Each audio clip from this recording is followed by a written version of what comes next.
I've watched Twin Hills over a period of 40 years gradually be developed into a signature property on the east coast of Australia.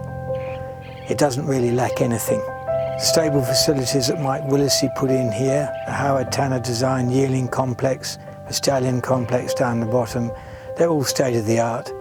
They've been there nearly 30 years and they're like new, absolutely outstanding. We believe that it's probably one of the best appointed studs in Australia. Twin Hills has a usable 2,500 acres, all of which is fenced and has the facilities for both horses and cattle.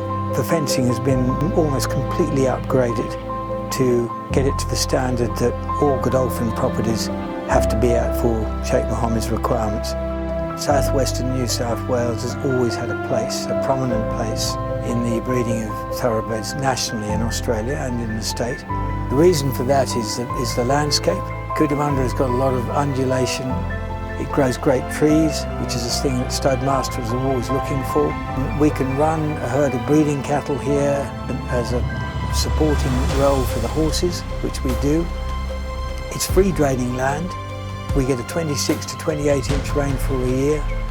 It's a very steady property for us to turn off quality thoroughbreds. We've raised horses here, we've spelled horses here, we've stood stallions here, all of it successfully. It's a very tranquil, quiet place run by very good people. And we'd be very sad to see it go. Mr. Calvin was the first person I remember being here, Dawson stud Cootamundra. He stood the very successful Dignity American stallion called Bold Aussie. He sold to Mike Willesee. Mike Willesee stood some really significant Australian stallions here. Breed shaping stallions like Snippets and Rubiton were here in the 1980s. He sold to the Inghams in the early 90s, and Jack and Bob Ingham developed a stallion operation of their own down here. So over a period of 40 years, Twin Hills has become a very prominent breeding property and has stood some of the better stallions, if not the best, in the past 30 years. Every major Group 1 horse that we've raised has spent time here. We have a fantastic staff down here under Steve Bryan. They spend a lot of time on the pastures, making sure that they're clean, weed-free. So there's a constant thought process going into what's in the ground, what's in the fencing, and what's in the buildings. We have 9 houses on the property, some signature houses like the Hillcrest Homestead on the main part of the farm, but we've got ample accommodation for staff on farm.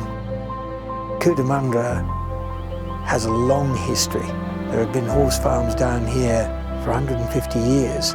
Certain properties and certain regions are better for thoroughbred bloodstock than other places.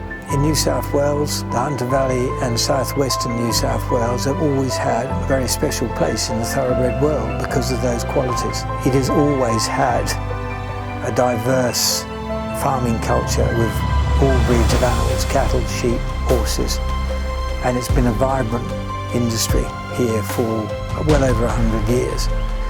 We found that the access to Sydney and Melbourne has been fantastic. We believe we've got the bloodlines at Godolphin that produce the great genetics, but equally as important is a clean and pristine environment to raise these horses.